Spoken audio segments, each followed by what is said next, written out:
स्वागत है आपका IRA की डिफेंस की आज की सीरीज में। चलिए बात करते हैं TEDBF प्रोग्राम में शुरुआत में F414 इंजन्स का यूज किया जाएगा, लेकिन बाद में 110 kN के डोमेस्टिक इंजन्स पर स्विच करने की पॉसिबिलिटी है। एरोनॉटिकल डेवलपमेंट एजेंसी ADA ने twin engine deck based fighter TEDBF के लिए जनरल इलेक्ट्रिक F414 इंजन का प्लान किया है।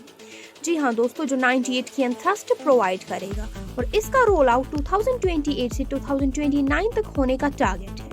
ये प्रोवन इंजन जो तेजस मार्क सेकंड और एमकम मार्क 1 में यूज भी होगा। ये इंश्योर करेगा कि TEDBF का प्रोडक्शन 2034 तक बिना किसी डिले के शुरू हो जाए।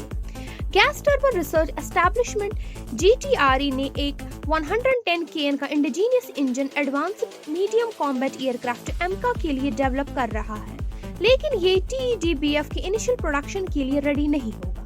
लेकिन ADA इसे बाद की प्रोडक्शन बैचेस में इंटीग्रेट कर सकता है या डेवलपमेंटल ट्रायल्स कंप्लीट होने के बाद रिट्रोफिट कर सकता है। इंजन की performance, redness and naval requirements पर डिपेंड करता है। इंडियन नेवी प्रोडक्शन के दौरान ये उसके बाद इंजन स्विच कर सकती है अगर नया इंजन सुपीरियर प्रूव होता है। बढ़ते हैं एक और खबर की ओर। ट्रेडिशन को बरकरार रखें, IAF के जैगवार्स को मिधानी और GTRE का support. Indian air force IAF SEPECAT Jaguars operate करते हैं, जो एडोर M के 102 इंजन 22.75 kN थ्रस्ट से पावर्ड है और 1970 से डिफेंस के लिए काफी इंपॉर्टेंट रहे हैं। ग्लोबल स्पेयर्स अवेलेबल न होने के कारण इनका मेंटेनेंस इंडियन इंस्टीट्यूशंस जैसे मिधानी, GTRE और HAL पर डिपेंड करता है। मिधानी एडवांस्ड फोर्सिंग टेक्निक्स का यूज करके HPC डिस्क फॉर्जिंग्स जैसे क्रिटिकल कंपोनेंट्स प्रोड्यूस करता है। GTRE रिवर्स इंजीनियरिंग, रिडिजाइनिंग और मटेरियल टेस्टिंग में मदद करता है, जो पार्ट्स की ड्यूरेबिलिटी बढ़ाता है। HAL इंजन ओवरहॉल, रिपेयर और अपग्रेड्स हैंडल करता है। मिधानी के मटेरियल्स और GTRE की एक्सपर्टाइज को इंटीग्रेट करके इनोवेशन, लोकल मैन्युफैक्चरिंग और टेक्नोलॉजी अडॉप्शन के थ्रू ये इंस्टीट्यूशंस इंश्योर करते हैं कि जैगवार फ्लीट ऑपरेशनल रहे, मिलिट्री नीड्स और हिस्टोरिकल प्रिजर्वेशंस का बैलेंस बनाए रखते हुए।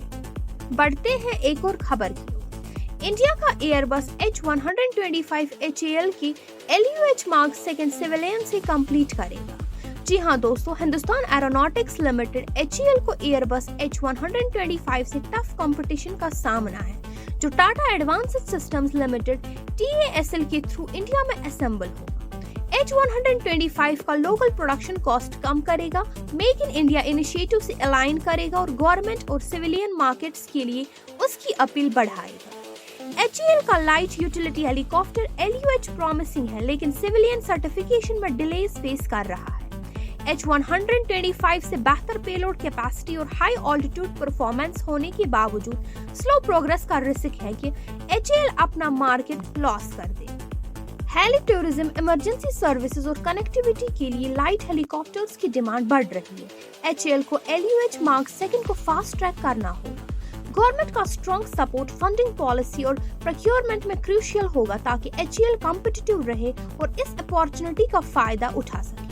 हमारे साथ बने रहने के लिए शुक्रिया। मिलते हैं अगली खबर के साथ अगली वीडियो।